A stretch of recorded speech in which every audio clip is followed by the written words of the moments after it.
specials for you. And also, football, we're going tonight at 7 o'clock with LaGrange College. At 7:30, we'll have the Callaway version of this. Shay's over there eating pizza, getting ready to go. But hey, got a little bit in your beard, man. Take care of that. we got at 8 o'clock, we'll have Greg Hicks over here to talk with Coach about Troop High School. And then at 8:30, I'll have Coach Gibbs, and we'll continue talking about LaGrange. But right now, we're talking LaGrange College right now. And here with Coach Chambers. Coach, y'all traveled to North Carolina Wesleyan. And I think a couple of guys may have stayed on the bus.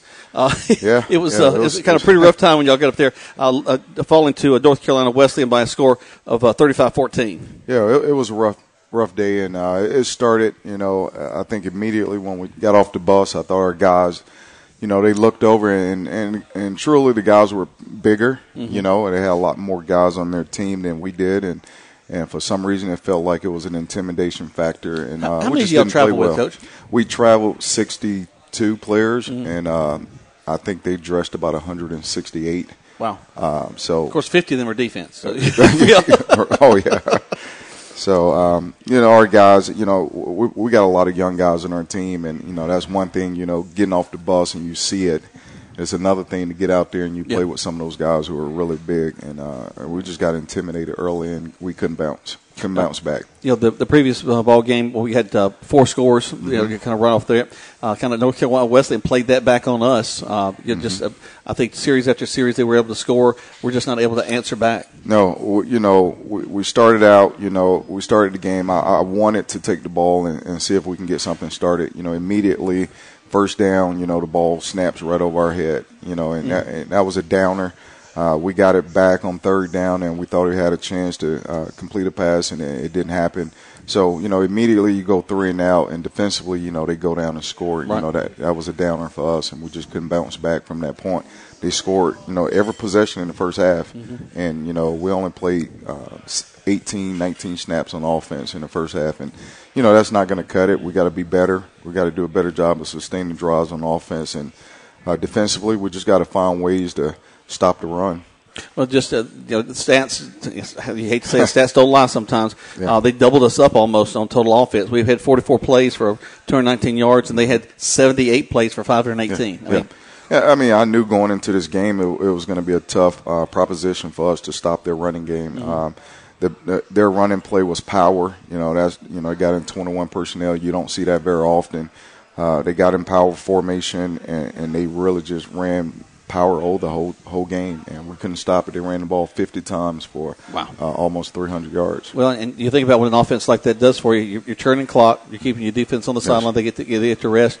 Hey, give me 3.5, 4 yards every play. Of course, they were getting a few more, but right. You get that. 3 downs, you get a first down. 3 downs, you get a first down. And when you're keeping the other offense, especially as explosive as your offense can be from time to time, if you're keeping them off the field, you're just not going to let them score. That's right. And like I said, you got to give credit to North Carolina Wesleyan. They did a really good job. They was obviously they hadn't played in 3 weeks, so that played hungry. A big factor. Absolutely. So, and our guys, we got to learn how to take advantage of certain situations that comes up in the game, and being young kind of works in your in your advantage, but.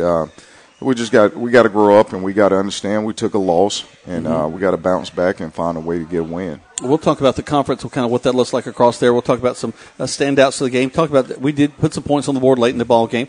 We'll talk about all that as we continue to talk about LaGrange College football right here on Eagle Sports.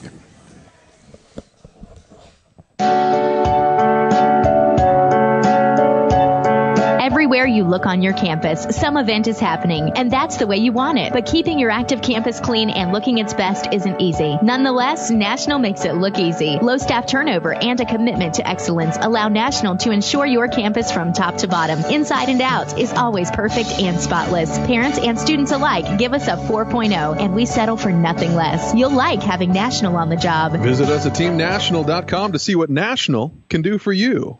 You need to brush your teeth at least twice a day, and you need to have your teeth cleaned and looked at by a dentist at least twice a year. We've heard this since we were kids, but sometimes we get busy and forget to brush and skip an appointment. We turn around, and it's been a while since we've been to the dentist. So let's get back on track. Call Childress Dental Center for an appointment at 706-882-1888 or go to the web at childressdentalcenter.com because your smile is very important, and we want you to have the best one possible. Childress Dental Center, now at 2 locations, 114 Calumet Center in LaGrange and 100 College Street in Hogansville. It is Take Home a Titan Truck Month at Nissan of LaGrange. Hey guys, Richard Cates here, General Manager of Nissan of LaGrange. It is time for you to get away from the norm and into the new Nissan Titan. With America's best truck warranty at 5-year, 100,000-mile bumper-to-bumper, there is no reason not to be at Nissan of LaGrange right now. It is time for you to be a Titan. Come see me at Nissan of LaGrange, where all of our Titans are $10,000 off for Titan Truck Month. Nissan of LaGrange, your friendliest hometown dealer.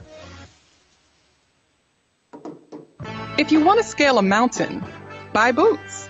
If you want to turn your crush into something more, say hi. At Country Financial, we know protecting the things you love and preparing for tomorrow start with simple steps. So we help you take small steps today with insurance and financial services that can have a big impact on your family's future. Too often, too late comes too soon. So let's get started at countryfinancial.com. Now back to the Coach's Corner live at Johnny's New York Style Pizza on Eagle 102.3, WLAG 96.9 FM, 1240 AM, and online at eagle1023.com. Welcome back. More and more people are joining us here at Johnny's Pizza. We're crossing the mall here on the Parkway in LaGrange, Georgia. Come and join us tonight and enjoy some great pizza. Not just pizza, they got some of the best wings in town. We invite you to join us out here and have a good time. And always, the wait staff is going to be right there. They're going to keep in touch with you the whole time. Coach, we were talking about the ball game last week. North Carolina Wesleyan in the first half just seemed unstoppable. They just kept running a lot of time off the clock, running plays. But in the second half, we were able to actually fourth quarter.